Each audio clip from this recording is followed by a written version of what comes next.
Europe was not going that way after World War II, but now once again they're going that way. We are all enjoying it. When it really happens, we say, oh, we're shocked, we're shocked.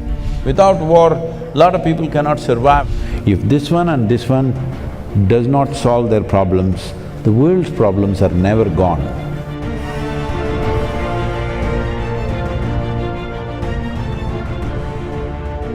What I consider perhaps even symbolically, like a symbolic message that one of the most fertile, perhaps the most fertile soil on the earth is now in a country which is now in war, in Ukraine. What perhaps, what can we say about that? Or is it, based on my information, like the extremely fertile soil in Ukraine is up to 4 meters, the black soil, the most fertile soil on the earth. So how do we, what do we do? See, the thing is this, when nations across the world, almost without exception, fortunately, Europe was not going that way after World War II, but now once again they're going that way. Almost every nation has invested enormous amount of money in building and stockpiling arms, armaments, bombs, missiles, smart bombs.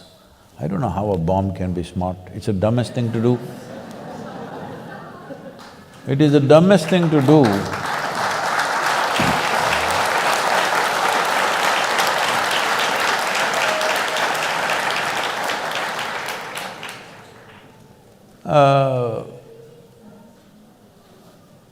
See, at least if I pick a fight with you with a sword or a stick or something, there is some crude animalistic pleasure attached to it. 1,000 people are sitting here, you just drop a bomb, all of them died. I don't know what is smart about that. I cannot understand this. But they are talking about smart bombs, where they're saying from 2 miles in the sky, they can drop the bomb into your house through the window. They're very proud of this. So this is not one nation, across the world, all right? So all of us as people, were we all thinking, all these bombs are being kept for entertainment, for display, or it's artwork, what did you think? One day it will be used. Yes or no? It has to be used somewhere. The question is on whom? The question is not whether it will be used or not. The question is just where and on whom, isn't it? So when it is piling up, we are all okay with it. In every movie, there is no movie without a bomb or at least a smashed face. We are all enjoying it. When it really happens, we say, oh, we're shocked, we're shocked. It doesn't work like that, life. This is why I'm telling you about the soil. Will you grieve after the disaster, or will you be that generation will turn the disaster around? This is all the choice we have, because this is our time on the planet. How we do our life is our life, isn't it? So, wars are almost inevitable because economies are built on war. Without war, lot of people cannot survive. The largest industry on the planet is arms and armaments. How will you not use it? If I am making guns and bullets and I sell it to you and you don't shoot a single bullet, I'm disappointed with you. Hello? This happened, I was at the World Economic Forum. At that time, the Sudanese war was going on, terrible war. Over 2,600,000 people died, out of which 50% were children below 6 years of age. Can you beat it? 130,000 children die in one war. So, at that time, some, movie stars and others are going there and carrying one, an African child is always a trophy.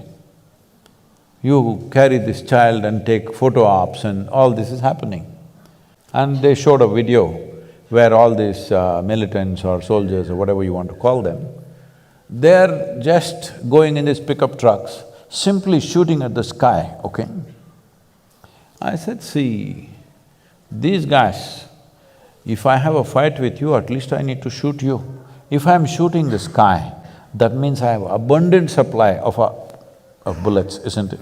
Abundant supply. Otherwise I won't be shooting the clouds. If I'm fighting a war, when I shoot, I want somebody to die. Yes or no? Hello? I'm not going to shoot at the sky, but they're shooting at the sky with automatic weapons continuously. I said, see, somebody is supplying them plenty, all right? Otherwise nobody will shoot at the sky. I said, there are 62 industries in the world who manufacture that caliber of bullet. I will give you the addresses. Will you go and lock them up? No. You will go to the war zone and pick up a child and do drama. All you need to do is, if you take away the bullets, once that runs out, maybe they will hack each other, but you can't kill that many hacking, at least. If you can't transform the human being, at least you must defang him, isn't it? Hello? Yeah, defang means you take away his teeth at least.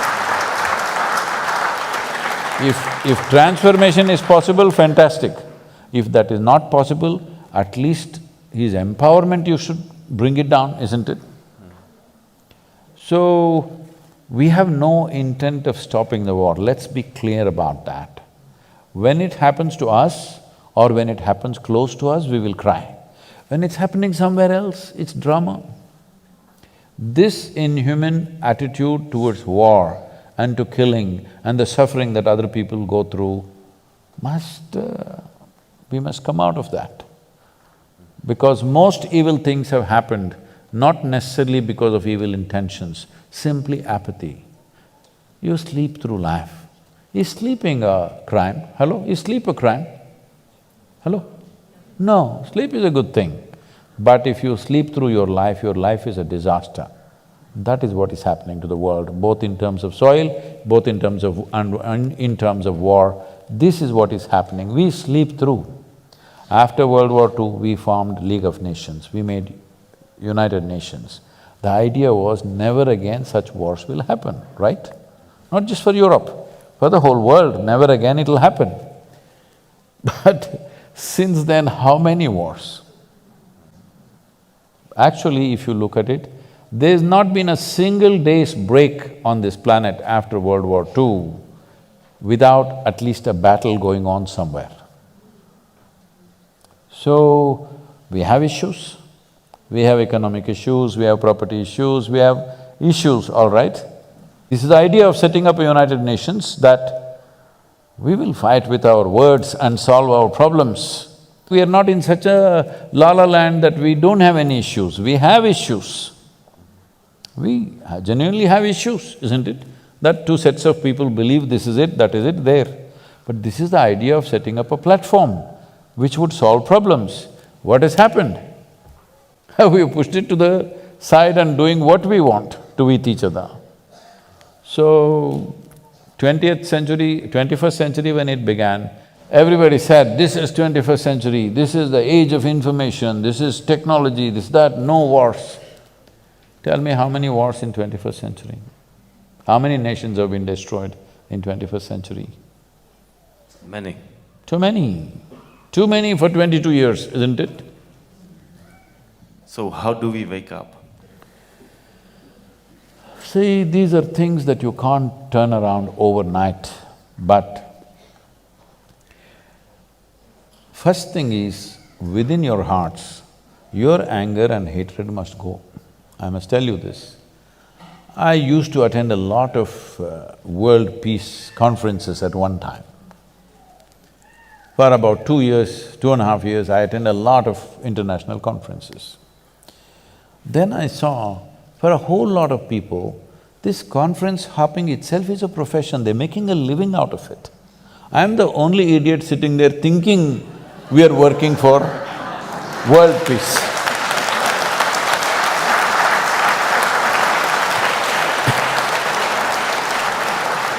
So I was in a very prominent conference, 42 Nobel laureates were participating and a few heads of state and all that stuff.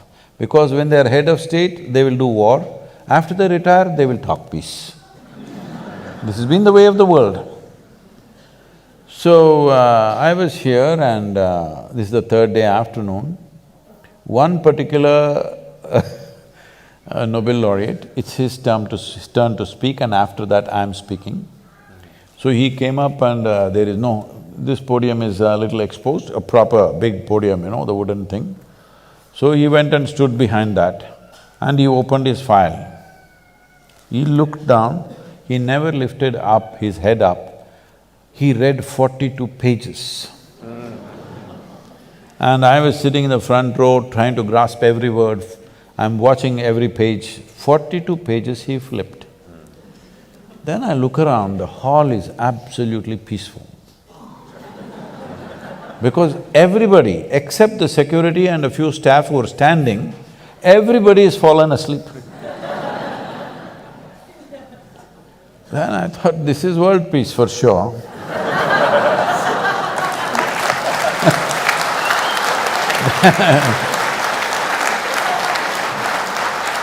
Then my turn to speak came and I said, see, in the last 3 days I've heard so many bombastic speeches about creating world peace. But I'm asking you sincerely, how many of you can place your hand on your heart and say, your mind is peaceful? Because if your mind is not peaceful, if you can't make your mind peaceful, making the damn world peaceful is out of question. Because what you are seeing in the world is a larger manifestation of what's happening in human minds, isn't it? If there are no human beings on this planet, world is peaceful, isn't it?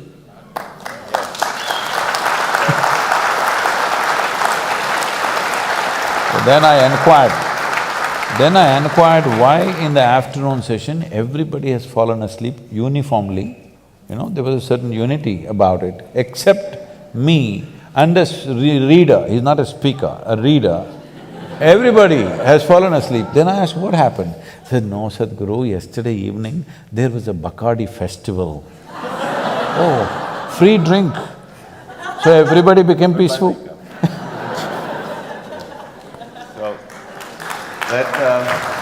That was the last World Peace Conference I went to.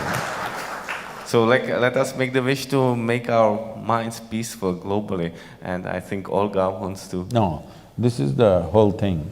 We can't make everybody's mind peaceful.